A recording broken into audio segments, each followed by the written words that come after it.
जगह जी लगाने की दुनिया नहीं है, ये इबरत की जा है, तमाशा नहीं है।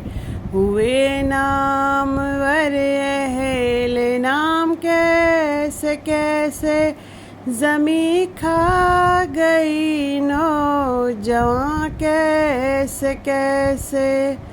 ये घर मेरा घर है, मेरे बाबा का घर है। यहाँ पे मेरी अम्मी, मेरे बाबा, मेरी बहनें, मेरे भाई, यहाँ सब हम रहते थे। बहुत खुशहाल, बहुत आबाद हवेली थी ये मेरे बाबा की। यहाँ पे 15 से 16 अफराद हम सब मिल के प्यार मोहब्बत से रहते थे। कभी इस गली में आवाज़ें गूंजती थी, हम खेलते थे, हम इस नीम में झूले बांधते थे। यहाँ पे मेरा बाबा मावा बनाता था, यहाँ से मेरा बाबा मावा लेके गुज़रता था, दही लेके गुज़रता था, दुकान पे जाता था।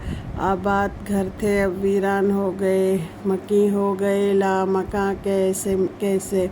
लोग पता नहीं किस बात का गुरूर करते हैं, पता नहीं किस बात की अकड़ होती है, कुछ भी दुनिया में नहीं रहता। कभी इस घर में चारपाई रखने की जगह नहीं थी। आज ये घर देखो, इसकी हालत देखो, कितना वीरान टूटा हुआ। मेरी माँ ऐसे अच्छे अच्छे पोछे लगाती थी, ऐसे अच्छे अच्छे दीवारों को सजाती थी, और यहाँ पे मेरी बहनें सफाइयाँ करती थी। हम छोटे छोटे बच्चे थे। यहाँ पे मेरी अम्मी इस आंगन में रलियाँ बनाती थी। मेरी चाची वाले आते थे, सारे इस आंगन में बैठते थे, रलियाँ सीते थे। मेरा बाबा बहुत सारी चीज़ें लेके आता था, बांटता था। हमारे घर में बहुत रौनक हुई थी। वक्त के साथ साथ सब कुछ ख़त्म हो गया।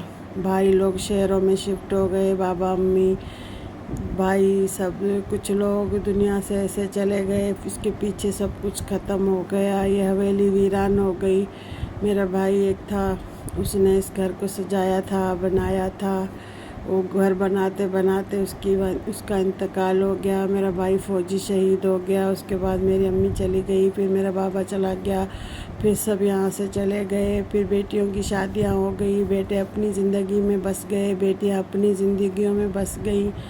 ज़िंदगी चलती रही। पीछे से ये घर खंडर और वीरान हो गया। आज इस घर की हालत देख के मुझे इतना दुख हुआ कि मैं बता नहीं सकती। यहाँ अब ये घर मेरे कज़न के बच्चों को दिया हुआ है, और आधा हिस्सा बेच दिया है, आधा हिस्सा किराए पे दे दिया है। मतलब अब वीरान इसकी सन्नाटा बता रहा है, इसकी वीरानियाँ बता रही थी। कभी यहाँ पे खुशियाँ गूंजती थी, कभी यहाँ से बारातें निकली, कभी यहाँ पे हंसी खुशी मजाक हर कुछ होता था। आज देखो इस घर की हालत। ये मेरा घर